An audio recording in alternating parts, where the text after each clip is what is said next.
Hey there, welcome back to another video. This time around, it is my rant on the 2021 direct-to-streaming, made for the dirt cheap war movie, Operation Overlord. Now, before I get around to sharing more of my thoughts on this film, I want to give a special shout out to Daniel for requesting this review. And if there's another film, TV show, or topic that you would like to see me discuss in the future, feel free to donate to my PayPal. The link will be in the video description down below, and I'll try to get to it as soon as I possibly can. Now, Operation Overlord, to me personally, is Operation Overbore, because it's such a boring, tedious slog of a film to sit through. It's one of those movies where the budget definitely doesn't do it any favors, because it limits what the film can do when it comes to its action sequences or its spectacle. Also, it makes it so it's a less immersive experience overall, because there are moments where you can just blatantly tell that they don't have money for the right set design.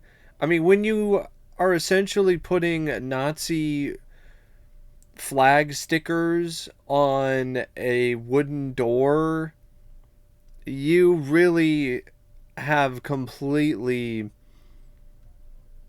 run out of either money or sense, because it's one of those things where it's so obvious. It takes you out of the film because it's so cheap.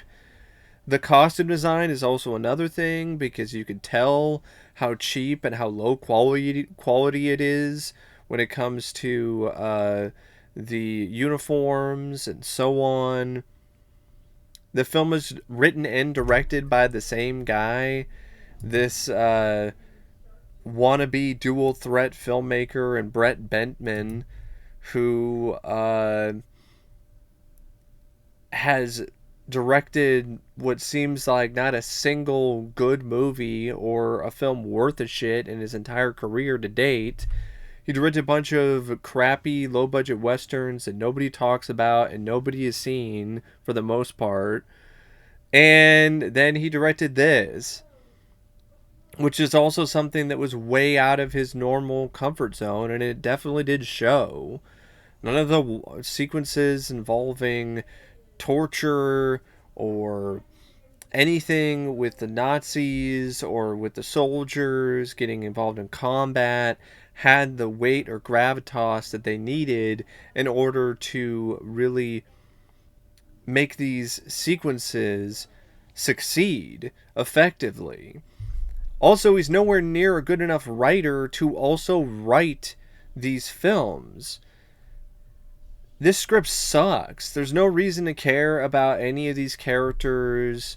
The villains are bland and banal and just as boring as the rest of the movie.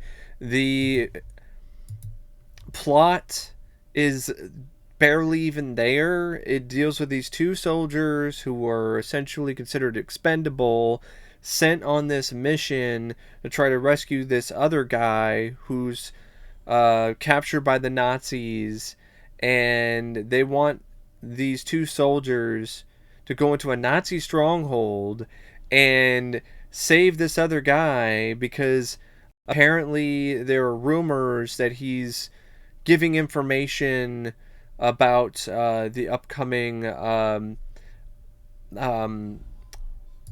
invasion of Germany. Yeah, the invasion of Normandy to the Germans, to the Nazis. And here's the thing: the writer clearly has no idea what the hell he's talking about, because he did no research when it comes to what actually could be plausible when it comes to a plot like this. You have a private in the army who somehow has knowledge of a secret invasion that he never would have had in the first place. And on top of that, you have two guys, not a whole team of soldiers, two guys who were tasked with taking on what is essentially a Nazi stronghold. What? No self-respecting commanding officer from that time period would have ever sent only 2 guys on a mission like that, especially one that's so important, because they don't want this guy to leak the invasion of Normandy to the Nazis before the invasion happens. And it tries to have moments with these 2 soldiers where it gives you some character development in terms of their home life and so on, and they're supposed to be friends, but the script doesn't really do enough to really make the connection feel genuine between Corporal Brown and Corporal Anderson. The stuff with Private Donovan is very weak. Like I said, it makes no sense for him to be in that situation, have any knowledge whatsoever of the upcoming invasion. The Nazis, the bad guys, they're laughable. They have no depth to speak of either. And then on top of that, when they are on screen, they are just either cheap cannon fodder for the lead guy to or the other soldier to shoot down or get involved in some fisticuffs with, or they're there to be a really cheap excuse to have some gore and really lame torture scenes. Other than that, there's really not much to these Nazis either. And the performers don't really help at all when it comes to the Nazis in particular, because the acting is abysmal. It's laughably bad. You didn't feel any sense of intimidation from any of these actors as the villains. So the heroes leave a lot to be desired, and so do the villains. The direction is flat and doesn't really have much dynamic or much flair or much style. It's your typical direct-to-video, direct-to-streaming dreck when it comes to the direction. It makes numerous scenes seem lifeless and without any energy. And the writing is, like I said, woeful. It's woefully substandard, with weak characters and weak plot lines, and it's just one of those things where it's barely even enough of a story to even last the film's paltry 1 hour and 20-minute running time, which makes the film, which is only 70 minutes, feel like it, I mean, it's actually 80 minutes. Sorry, my bad. Makes it feel like it's 3 hours, because there's no investment in the story or these characters. Just makes it an overbore. And the performances by the cast, they're nothing special. I will say this: Thom Hallum, who played Corporal Brown, the lead, he was the one that delivered the most serviceable, decent performance overall. But everyone else was very below average or just bad. I mean, really bad. Like Woody Wilson Hall as the Colonel Samson Landy, Robert Keith as Sigmund, Tom Zembrod as Coach or Koch, or I think it was Cock. But here's the thing, because his last name at times can be considered Cock, you have this stuff where, I'm sorry, I can't help but laugh at like the Nazi colonel or whatever saying like, Corporal Cock, get over here, Cock.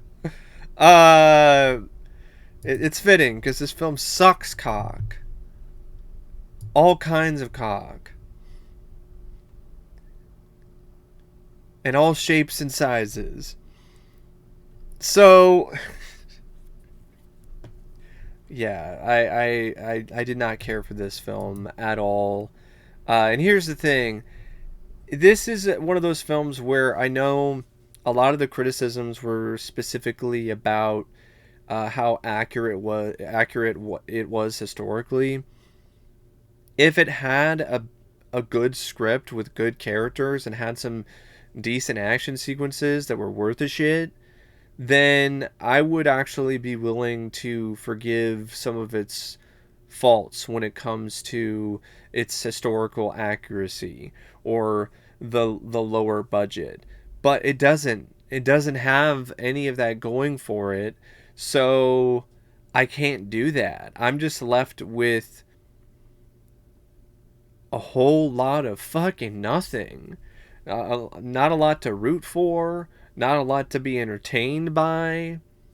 And it is a film that really does feel like the producers rented out a abandoned warehouse somewhere, or they found it and they decided, "Hey, this would be a good place to shoot a movie in." And they decided to repurpose it into some Nazi stronghold. And then the other sequences that were in the film that involve any other bits of action or any other moments in the plot that don't take place in this Nazi stronghold are just in some local park or some shit. It's such a cheap looking movie. I mean, gives new meaning to cheap jack horse shit if you ask me. I mean, it's really astonishing how cheap this film looks, from the direction to the cinematography to the set design. Like I said, it's just empty rooms in a warehouse with Nazi stickers on the walls.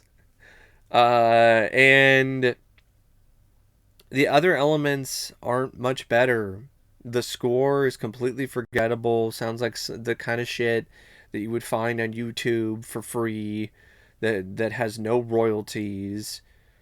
And the editing is, I guess, at best average. So I would say the editing is something that is probably better than other elements of the film's production, but that's not saying much because it's not anything special either. It's not anything that noteworthy or that strong. It's kind of a war just to sit through this movie. It's crazy. It's a war movie, but you're dealing with your own internal war and battle inside your head while you're watching this film because it's so fucking shitty and it's so boring. And I know I haven't really talked about it for that long, but I don't, it's one of those films that's like, what is there to talk about? It's, in a lot of ways, a bargain basement version of 1917. Because you have the two soldiers who go on a rescue mission, but instead of it being in World War One, it's in World War Two. And it's every bit as god awful as your average bargain basement uh, mockbuster or direct to streaming piece of refuse. It's one of those films that I think the rating on IMDb is honestly generous, considering it gets a 3.2. To me, it's even worse than that. I would definitely say it's one of the worst films that I've seen in a while. Definitely one of the worst war movies I've had the displeasure of sitting through. So, yeah, I got nothing else. I got nothing else to say about Operation Overlord except if you want to see something that involves uh, soldiers in World War II and Nazis, and you want to get something that actually provides some excitement or thrills and intrigue, just watch Overlord. Go watch that movie.